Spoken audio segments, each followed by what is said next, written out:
Recentemente assisti um corte de uma live do canal Futeboteco, onde os jornalistas Rodolfo Gomes e Felipe Oliveira comentam sobre a desastrosa volta de Galvão Bueno nas narrações esportivas, com o jogo Corinthians e Vasco, válido pela segunda rodada do Brasileiro de 2025.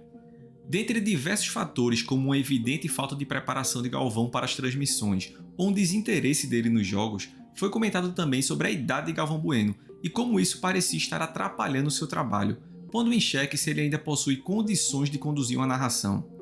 E esse ponto específico me lembrou de uma postagem que fiz no Threads, em novembro de 2024, onde comento sobre a situação de Reginaldo Leme nas transmissões ao vivo da Fórmula 1 na Band. Na postagem, eu disse o seguinte: Reginaldo Leme é um dos maiores jornalistas do automobilismo brasileiro. Uma história linda e de se respeitar, mas é triste demais ver a exposição que sofre hoje nas transmissões. Regi não consegue completar um raciocínio sequer, mistura nomes, dados, faz confusão com histórias, nada mais respeitoso com a sua carreira do que o afastarem logo das transmissões. Muita gente concordou comigo, mas muita gente resolveu me xingar, me ofender e dizer que eu estava sendo etarista e não estava respeitando o Reginaldo. E talvez essa galera não tenha entendido muito bem o meu ponto com aquela postagem. Vamos lá. Qualquer um que tenha acompanhado as transmissões de Fórmula 1 nos últimos anos, e aqui eu estou falando até de um pouco antes da Band passar a transmitir a categoria, percebe claramente que Reginaldo simplesmente já não consegue acompanhar o ritmo de uma transmissão ao vivo. São constantes os momentos em que o comentarista se perde em um raciocínio ou passa informações erradas ou desconexas, seguidas por um breve silêncio constrangedor nas transmissões, antes que Felipe Giafone, Max Wilson ou Sérgio Maurício tentem contornar a situação. Reginaldo já passou dos 80 anos e é completamente natural e entendível essa situação.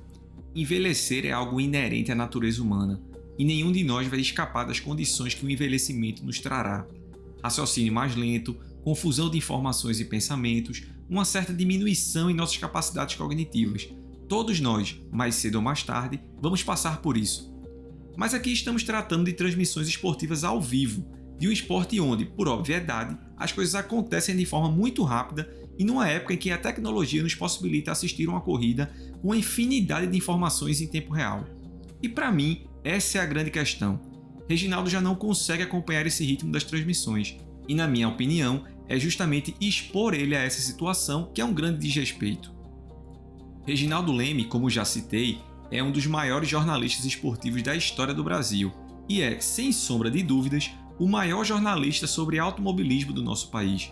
Reginaldo não merece, de forma alguma, ser colocado em uma posição em que vire motivo para críticas ou piadas.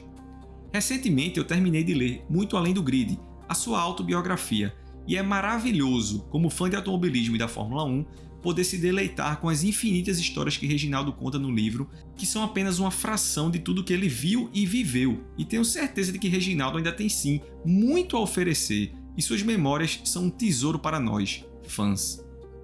E por isso eu não estou aqui dizendo que ele deve ser forçado à aposentadoria. Pelo contrário, acredito que ainda existe muito espaço para ele na TV.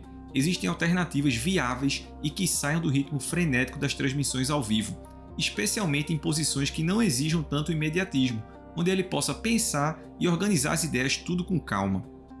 Por que não criar um mini programa nos moldes do antigo Sinal Verde da TV Globo, onde Reginaldo contava histórias e curiosidades sobre os pilotos e as corridas que estavam por vir?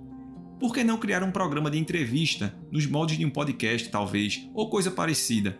Imagine a quantidade de histórias incríveis que poderíamos ouvir nessas conversas.